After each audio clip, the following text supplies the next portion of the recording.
ইরানের দক্ষিণাঞ্চলে কেশমে দ্বীপে গত বৃহস্পতিবার মুহুর্মুহু হামলা চালিয়েছে মার্কিন বাহিনী। সেখানে একটি বাড়িতে বিশাল আকারের বোমা দিয়ে হামলা চালানো হয়েছে বলে দাবি করেছে নিউ ইয়র্ক টাইমস। ভিডিও, ছবি এবং স্যাটেলাইট চিত্র বিশ্লেষণ করে বিশেষজ্ঞরা এই তথ্য নিশ্চিত করেছে। ইরানি কর্মকর্তারা জানিয়েছেন, সেদিনের হামলায় একই পরিবারের স্বামী, স্ত্রী এবং তাদের 2 বছর বয়সী সন্তান নিহত হয়েছেন। এছাড়া এই পরিবারের আরও 2 সন্তানকে ধ্বংসস্তূপ থেকে জীবিত উদ্ধার করা হয়েছে। নিউ ইয়র্ক টাইমসের দাবি, মার্কিন বাহিনী অঞ্চলটির একটি বাড়িতে 2000 পাউন্ডের বোমা দিয়ে হামলা চালায়। এখন প্রশ্ন উঠেছে, যুক্তরাষ্ট্র কেন এত বড় বোমা দিয়ে হামলা চালালো? মার্কিন সেন্ট্রাল কমান্ডের মুখপাত্র ক্যাপ্টেন টিম হকিন্স বলেছেন, আমরা ইরানের বেসামরিক ব্যক্তি হতাহতের বিষয়ে অবগত আছি এবং এ বিষয়ে তদন্ত করছি।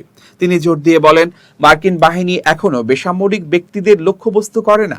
বর্তমানে ইরান ও যুক্তরাষ্ট্রের মধ্যে পাল্টাপাল্টি হামলা স্থগিত রয়েছে।